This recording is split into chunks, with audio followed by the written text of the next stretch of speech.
2029 पूर्वी फडणवीसांना ज्या हालचाली करायच्या आहेत त्या कराव्या। फडणवीसांना केंद्रात जाण्यासाठी आमच्या शुभेच्छा। एकनाथ शिंदे पुन्हा मुख्यमंत्री होणार नाही। फडणवीस केंद्रात गेले तर बावनकुळेंकडे सूत्र जाणार। संजय राऊत यांचा हा मोठा दावा। देशात देवेंद्र भाऊ आणि महाराष्ट्रात शिंदे असं झालं पाहिजे। देवाभाऊंनी दिल्लीवारी करावी, देशाची सूत्र हाती घ्यावी। शिंदेंमुळे राज्यात भाजपचं सरकार आलं। शिंदे सेनेचे नेते बच्चू कडू यांची प्रतिक्रिया। तर बच्चू कडूंनी बचकांडी वक्तव्य करून युतीत वाद निर्माण करू नये, दरेकर यांचा सल्ला। राऊतांना उबाठामध्ये नगरसेवक निवडण्याचा अधिकार नाही। ते भाजपचा मुख्यमंत्री कोण होणार हे सांगतायत। देवेंद्र फडणवीसांच्या नेतृत्वातच 2029ला निवडणूक लढवली जाईल। भाजप प्रवक्ते नवनाथ बन यांचा संजय राऊत यांना प्रत्युत्तर देताना टीका। भाजपला महिला आरक्षणाच्या नावाखाली देश ताब्यात घ्यायचा आहे। देशाला वन पार्टी वन इलेक्शनची गरज नाही। भाजपला देशात राष्ट्राध्यक्ष पद्धत आणायची आहे। तर संजय राऊत यांनी हा गंभीर आरोप केलेला आहे। डिलिमिटेशन बिल आणून भाजपला संविधान बदलायचंय, राऊतांचा दावा। शिंदेच्या शिवसेनेने केलेल्या ऑपरेशन टायगरचे फोटो समोर आलेत। लोकसभा अध्यक्ष ओम बिर्लांसोबतचे फुटीर खासदारांचे फोटो समोर। श्रीकांत शिंदे आणि सरनाईक यांनी खासदारांना बिर्लांकडे नेलं होतं। श्रीकांत शिंदे चाटाने ओमराजे निंबाळकर यांनाही घेऊन गेले होते। उद्धव ठाकरेंचे 18 जुलैला नागपुरात रामरक्षा आंदोलन। राम मंदिरातील चोरीच्या विरोधात आंदोलनासाठी आदित्य ठाकरे आणि मुंबईतले नेते नागपूरला जाणार आहेत।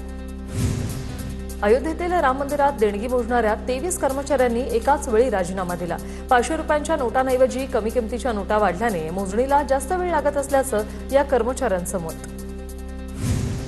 राम मंदिर दान चोरी प्रकरणी चंपतराय यांच्यासह सहनियुक्त केलेल्या पदाधिकाऱ्यांची नार्को टेस्ट करा। माजी मंत्री सुबोध सावजी यांची उत्तर प्रदेशच्या राज्यपालांकडे मागणी। दोषी आढळल्यास त्यांना मरेपर्यंत फाशीची शिक्षा द्या, सावजींची मागणी। अयोध्येतील राम मंदिरातील चोरी प्रकरणी ठाकरेंच्या शिवसेनेचं आज दुपारी 4 वाजता ठाणे रेल्वे स्थानकाजवळील पुरातन हनुमान मंदिरात रामरक्षा आंदोलन। माजी खासदार राजन विचारे यांच्या नेतृत्वाखाली हे आंदोलन होईल। ठाणे जिल्हा बँकेवर महायुतीचं वर्चस्व कायम। भाजप प्रदेशाध्यक्ष रवींद्र चव्हाण आणि उपमुख्यमंत्री एकनाथ शिंदेंची रणनीती यशस्वी। जिल्हा बँकेचे अध्यक्ष आणि उपाध्यक्षपद महायुतीकडेच। जिल्हा बँकेचे अध्यक्षपद भाजपकडे तर उपाध्यक्षपद शिवसेनेकडे। जरांगे पाटलांच्या मुलाच्या प्रकृतीची संजय राऊतांकडून विचारपूस। लीलावती रुग्णालयात जरांगेंच्या मुलावर उपचार सुरू। शिवराज यांची प्रकृती सुधारते, राऊतांची ट्विट करत माहिती। मोशी येथील दुर्घटनेच्या पार्श्वभूमीवर मुख्यमंत्री देवेंद्र फडणवीसांची पुण्यात आढावा बैठक। मृतांच्या कुटुंबियांना आवश्यक ती मदत तातडीने उपलब्ध करून देण्याचे निर्देश। लेगसी वेस्टच्या बायोमायनिंग प्रक्रियेला तातडीने गती देण्याचे निर्देश। मोशीतील इमारतीखाली रेस्क्यू टीमला 3 जण दिसले। आता आत अडकलेल्या 8 जणांपैकी 3 जण बचाव पथकाला दिसलेले आहेत। तिघांनाही बाहेर काढण्याचे प्रयत्न सुरू आहेत। बचाव पथकाला एक लॅपटॉपही सापडलाय। पिंपरी चिंचवडच्या मोशी दुर्घटनेत मोठा खुलासा। इमारतीच्या केवळ तळमजल्यालाच पूर्णत्वाचा दाखला। पहिल्या दुसऱ्या मजल्यासाठी कोणतीही परवानगी मागितली नाही। वरचे 2 मजले नेमके कोणाच्या परवानगीने उभारले गेले याची चर्चा। कुडाळ नगरपंचायत प्रशासनाच्या विरोधात सत्ताधारी भाजप नगरसेविकेचं आंदोलन। माजी आमदार वैभव नाईकही आंदोलनात सहभागी। ठाकरे शिवसेना पवारांची राष्ट्रवादी काँग्रेस आणि मनसेचा थेट पाठिंबा। राष्ट्रवादी अजित पवार गटाचे पदाधिकारी सुहास कदम यांच्या अन्नत्याग आंदोलनाला अखेर यश। आरोप असलेल्या पोलीस कर्मचाऱ्यांच्या चौकशीसाठी समिती नेमण्याचे सोलापूर शहर पोलिसांकडून आश्वासन। कल्याणच्या अंबिवली इराणी वस्तीत महापौर हर्षली थवेल यांनी अतिक्रमणधारकांना खडसावलं। मला भडकवू नका, नाहीतर येणं जाणं बंद करेन। महिलांसोबत महापौरांची शाब्दिक चकमक। कोल्हापूरच्या कागलमध्ये लव्ह जिहाद झाल्याचा आरोप। हसन मुश्रीफांनी पोलिसांना सूचना देताच तातडीने कारवाई। संबंधित मुलीचा शोध घेत मुलीला पालकांच्या ताब्यात दिलं। मुलावर कठोर कारवाईची मागणी। बजरंग सोनावणेच्या पत्रानंतर बीडमधील रस्त्यांच्या चौकशीला सुरुवात। दिल्लीतील एक पथक बीडमध्ये दाखल। विविध ठिकाणी रस्त्यांचे सॅम्पल घेण्यास सुरुवात। खासदार बजरंग सोनावणेंनी केंद्रीय मंत्री गडकरी यांना पत्र लिहिलं होतं। संभाजीनगरमध्ये गुंड बाबा फरजानच्या बंगल्यावर छापा। मृत बाबा फरजानच्या घरात कोट्यावधींची रोकड सापडली। या कारवाईत 21 लाख सोनं, 4 रायफल, 5 कोटी रोकड, 500 कारतूस, तलवार, चाकू जप्त। शहर पोलीस गुन्हे शाखा आणि वरिष्ठ अधिकाऱ्यांच्या उपस्थितीत कारवाई। पुण्यातील केतन अग्रवाल हत्याकांड प्रकरण। मृत केतनच्या वडिलांचं राष्ट्रपती द्रौपदी मुर्मूंना पत्र। केतनच्या हत्येचा खटला जलद गतीने न्यायालयात चालवा, केतनच्या वडिलांची मागणी। दिल्लीच्या लाल किल्ल्याला बॉम्बची धमकी. मुंबई पोलीस नियंत्रण कक्षाला फोन करून ही धमकी दिली. मुंबई पोलीस नियंत्रण कक्षाने दिल्ली पोलीस नियंत्रण कक्षाला धमकीबद्दल माहिती दिली. तर हा फोन खोटा असल्याचं दिल्ली पोलिसांचं स्पष्टीकरण. बांगलादेशच्या माजी पंतप्रधान शेख हसीना यांचे बांगलादेशमध्ये परतण्याचे संकेत. डिसेंबर महिन्यात बांगलादेशमध्ये परतणार असल्याचं जाहीर. शेख हसीना डिसेंबरमध्ये न्यायालयाला शरण जाणार. ज्ञानेश्वर माऊलींची पालखी दिवेघाटात दाखल झालेली आहे. दिवेघाटाच्या पालखी मार्गावर विनापरवानगी ड्रोन उडवण्यास बंदी. दिवेघाट मार्गावर ठिकठिकाणी पुणे ग्रामीण पोलिसांचं अँटी ड्रोन पथक तैनात. या पथकाकडून विनापरवानगी उडवणारे ड्रोन गनद्वारे पाडण्यात येणार आहे.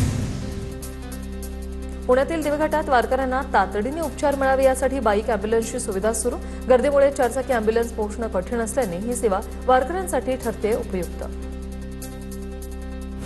नेवासा तालुक्यातून पंढरपूरकडे प्रस्थान केलेल्या ज्ञानेश्वर माऊलींच्या पालखीचं नगर तालुक्यात दाखल झालेली आहे. दिल्ली सोहळ्यात 40 दिंड्या आणि सुमारे 20,000 वारकरी सहभागी. अहिल्यानगरच्या सरलाबेट इथून निघालेल्या पालखीत एका श्वानाने वेधलं सर्वांचं लक्ष. वारकऱ्यांसोबत पायी पंढरपूरकडे निघालेल्या या श्वानाचा अनोखा भक्तिभाव पाहून भाविकही भारावले. वारकरी महोत्सवानिमित्त मुंबईतील डबेवाले कामगारांसाठी मोफत आरोग्य तपासणी शिबिर आयोजित. यामध्ये आयुष्मान कार्ड वाटप, रेनकोट वितरण आणि इतर सुविधांचाही समावेश. मध्य प्रदेशच्या डोंगराळ भागात मागील 2 दिवसांपासून पावसाची संततधार. जळगावातील मनुदेवीचा धबधबा अखेर प्रवाहित. मात्र गेल्या वर्षी एका भाविकाचा मृत्यू झाल्यामुळे हा धबधबा बंद आहे. नंदुरबार जिल्ह्यात पावसाअभावी शेतकऱ्यांवर पिकांना हाताने पाणी देण्याची वेळ. आतापर्यंत केवळ 83 मिलीमीटर पाऊस झाल्याने शेतकरी दमदार पावसाच्या प्रतीक्षेत. हिंगोलीत वन्य प्राण्यांकडून हळद पिकांची नासाडी. हळद उत्पादक शेतकऱ्यांचं मोठं आर्थिक नुकसान. वन्य प्राण्यांचा बंदोबस्त करण्याची शेतकऱ्यांची मागणी. तळ कोकणात रोप लावण्यासाठी 50% कामं पूर्ण. आता पावसाने विश्रांती घेतल्यानंतर कोकणात शेतीच्या कामांना वेग येणार. जिल्ह्याच्या काही भागांमध्ये शेतकऱ्यांकडून अगदी पारंपरिक पद्धतीने जमिनीची नांगरणी.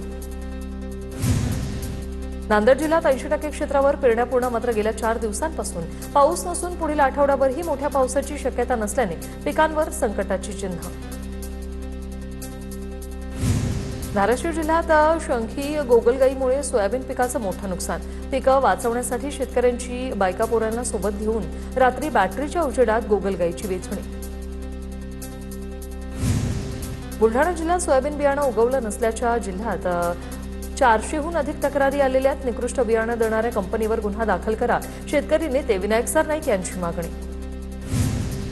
बोगस बियाण्यानंतर आता बोगस खतांची भर. ऑन कॅमेरा पोतं फोडलं असता एका पोत्यात दगड, गोटे आणि खडी आढळली. लातूर जिल्ह्यातला रेणापूरमधील हा प्रकार. मालेगावात समाधानकारक पावसानंतर खरीप पेरण्यांना वेग. ट्रॅक्टरच्या साहाय्याने मशागत आणि पेरणीला शेतकऱ्यांची पसंती. पिकांची उगवण चांगली होऊन उत्पादनात वाढ होण्याचा शेतकऱ्यांना विश्वास. जळगावात पोलीस भरती आणि स्पर्धा परीक्षेच्या विद्यार्थ्यांनी गुलाबराव पाटील, संजय सावकारेंचा ताफा अडवला. पोलीस भरतीच्या सरावासाठी मैदान उपलब्ध नसल्याने तयारी करणारे विद्यार्थी आक्रमक. सिंधुदुर्गातील शिरगाव साळशी रस्त्यावरील खचलेल्या मोरीची बातमी TV9ने दाखवल्यानंतर प्रशासनाकडून आता दखल. संबंधित ठेकेदारावर रस्त्याच्या दुरुस्तीचं काम सुरू. नाशिकच्या देवळामध्ये गैरहजर राहणाऱ्या सहाय्यक निबंधकांच्या खुर्चीला फुलांचा हार. रिकाम्या खुर्चीला पुष्पहार अर्पण करत गांधीगिरीचा मार्ग. अनोख्या पद्धतीने निषेध आंदोलन. गोंदियात ऑनलाईन पेमेंटचे बनावट स्क्रीनशॉट आणि खोट्या नोंदी करून फसवणूक. पॅथॉलॉजी लॅबची 34,49,00,000 लाखांची फसवणूक. या प्रकरणी 3 कर्मचाऱ्यांविरोधात गोंदिया शहर पोलिसांकडून गुन्हा दाखल. पनवेलमध्ये हाय प्रोफाईल सेक्स रॅकेटचा पर्दाफाश. 2 बांगलादेशी महिलांसह 6 पीडितांची सुटका. लॉज व्यवस्थापक आणि कॅशियर अटकेत. लॉजचा मालक रमेश शर्मा फरार. परभणीत मागील 13 दिवसांपासून 14 वर्षीय मुलगी बेपत्ता. मुलीच्या नातेवाईकांना अधिकारी पोलीस ठाण्यात प्रवेश देत नसल्याचा पीडित मुलीच्या आईचा आरोप. पूर्णा तालुक्यातील सुडावा गावातील ही घटना.